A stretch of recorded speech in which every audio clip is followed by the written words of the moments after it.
damn. That's the hardest. That's worse than a mayonnaise jar.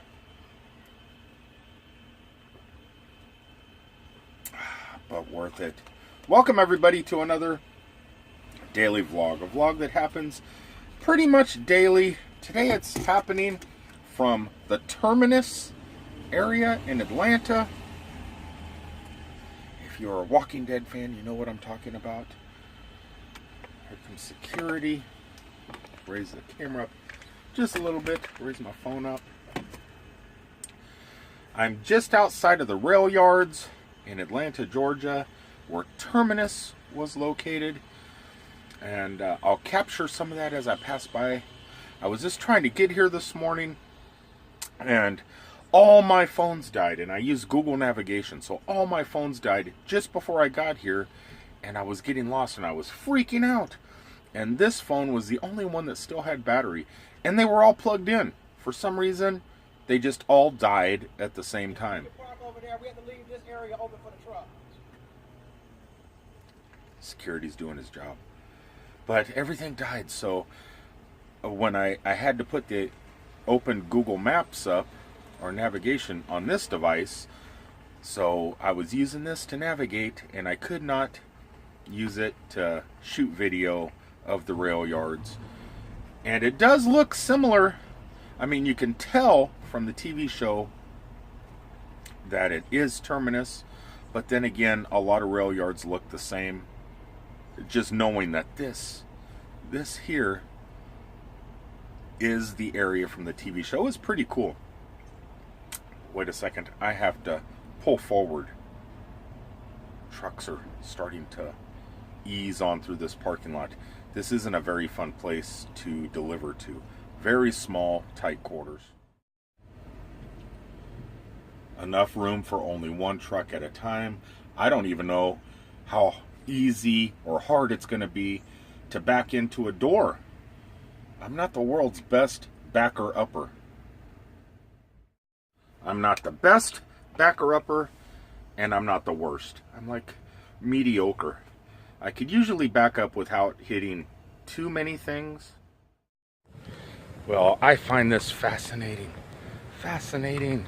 In case you are attacked by walkers that are kept in these containers over here, and you need medical attention extremely fast, we have a triage unit right here. So you would drag whoever is infected or bitten away from the walkers over here to the triage area, because the walkers know to stay over here. I'm assuming, right? This was not the most roomy area and easiest of doors to back into. There was other trucks here. I'm the last one. But as you can tell by looking at the ground, people have torn up their tires. See all the remnants of the tires. Trying to back in a long tractor trailer. People hitting this curb, tearing into this yellow post area, knocking down yellow post over there. Because it's just a really tight area. I've been in tighter. I got in pretty easy, but they gave me the last door over here, so I had a lot of room to play with. But from all these little black rubbery tire pieces, someone was not so lucky. I thought everything was going to be awesome. I thought it was going to be great. I haven't had a day off work. Tomorrow will be 8 weeks. I took 8 weeks ago, I took 3 days off, stayed at the Cabana Bay Resort, met Roxanne and her husband, and I was just expected, I was expecting to be home today, but somehow from yesterday when they said we plan on having you home tomorrow night, now I get a message that I'm picking up here in Atlanta, taking a load up to Minnesota. And when I called them on the phone today, I said, I thought you guys told me I would be home tonight. They said, no, our computers are showing on the 18th. We have you scheduled to go home on the 18th, which is next week. And I said, well, We talked about it yesterday and the day before and the day before, and you guys said I told you guys that I had to be home in the morning to take care of my passport and get some new motorcycle tires, and you said, don't worry, I will be home tomorrow night. How did it get changed in one day from tomorrow night all the way until the 18th, which is next week? I don't know. They go, that's what we have in our computer. I said, no, you looked at your computer yesterday. So I'm debating whether to fight it and say, look, this truck isn't going to Minnesota. This truck is going to Orlando. Or just bite the bullet, stay out another week, which would put me out 9 weeks without a day off. I don't know. Should I bite the bullet and just go for it? I think I'm going to call him and bite the bullet. It's not necessary that I get home tomorrow, though I'm starting to get burnt out. I've been to Seattle, to Portland, to Montana, and all these places. Been traveling so much. I need a break. I need a margarita. I need a mojito. Head east on Arden Avenue, southwest, towards Sylvan Road, southwest. But I already have punched in the directions into my Google navigation to go pick up this load to see how far it is. I'm 176 miles to my pickup if I decide to go grab it. I don't know. I'm just getting burnt out. I need a day of relaxation, either by a swimming pool, by a beach, with some sort of rum concoction in my hand. I don't know what to do. Don't know what to do. That was a close one. I just got off the phone with my company. 8 weeks is a long time to be away from home. They canceled that load. They're working on something for me. Good to go, I think. Awesome. We'll see. I love my dispatch. I love my dispatch.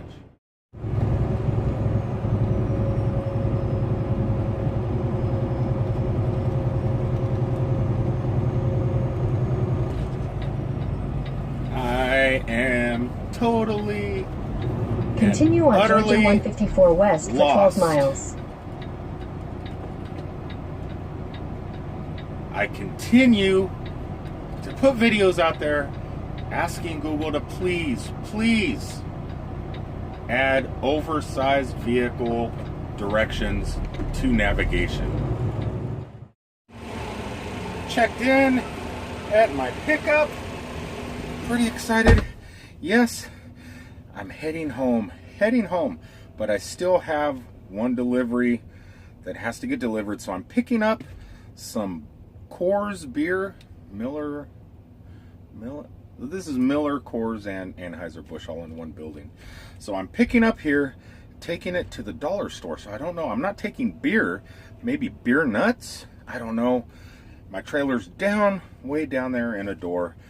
I came over here, parked, went and checked in, and if there's one thing, I love Girl Scout season, the cookie season, but I also actually love a little bit more baseball and football season when you have to show support to the youngins playing the sports, and you get these awesome chocolates, caramel football goodness.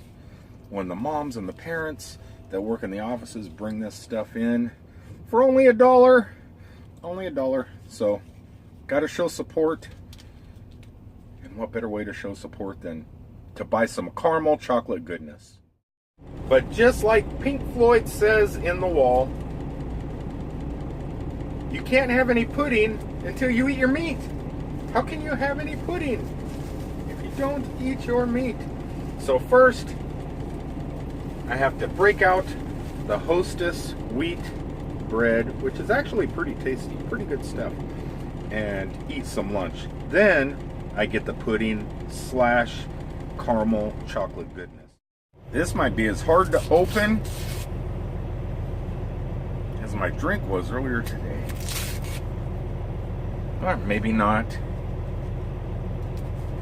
I'm not sure if it was a great idea to put this in my refrigerator. Wasn't, but it's so hot in here. Just didn't want it to melt. But look at that caramel goodness. So I'm sitting here still waiting to get loaded. My trailer's still getting loaded. Waiting for the phone call to say, hey, you can go. I have 3 hours available drive time, 400 miles away, and my appointment is for midnight tonight down in Florida. That way I could go home and sleep well, as Sean Connery would say. But I don't think I'm going to make it down there. I don't think I'm going to make it out of Atlanta before I run out of hours. It's now 4:38, which means Atlanta rush hour traffic is fixing to really kick up here pretty soon. And usually in the heart of that rush hour Atlanta traffic, it takes 3 to 4 hours just to get out of town and start heading south. It's stop and go for a good 30 miles, maybe more. Atlanta is not the greatest city to be in at 5 p.m. So it looks like, at least to me, I'm not going to make it almost 400 miles by midnight tonight. And I complained about getting home on time tonight, and because of the government rules and regulations, it doesn't look like I'm going to. So I'm probably going to end up letting my company down, all because of government regulations. After I complained and complained about how come I'm not going home, how come I'm going to Minnesota instead. If anybody at my company watches these videos, I apologize. This place has taken forever to load. I should have been loaded hours ago. The joys of trying to get somewhere when you are in a very, very big hurry.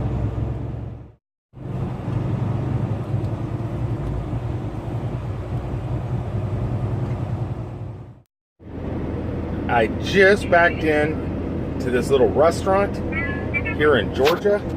Let's see if I can find the guy. He'll be walking by. He's knocking on everybody's truck. I just backed in. I just wanted to get some barbecue at this little barbecue place right here. Where's the guy at? There he is. There he is. That guy right there. That guy right there. Let me tell you. Hold on, let me flip this camera around. Put all this barbecue goodness to the side. I was backing in, just backing in. I just wanted to come get some quick barbecue. This guy walks up to my truck, and he's walking up to every single truck. Are you going to eat in the restaurant? Are you getting barbecue? Well, yeah, that's why I pulled in here. We charge $10 for parking. Remember, I don't know if you guys have been watching my videos, but for those of you that haven't, in previous videos I told you about places that are ripping off truck drivers. Truck stops that charge $25 a night to park, like in Seattle, and Texas, and New York, and places like that. And those, you know, at least you're spending the night. Here, I'm just coming in to park to grab some food to go. And trying to get me for $10, and then I walk up to the restaurant, and how may I help you, sir? And I said, well, you can start by stopping harassing the truck drivers when they're coming in to purchase food from you. Before we even park in the parking lot, you got a guy standing out there stopping us, trying to charge us $10 to park in a dirt lot for 5 minutes to get some food. Thank you, Georgia. You just blew my mind.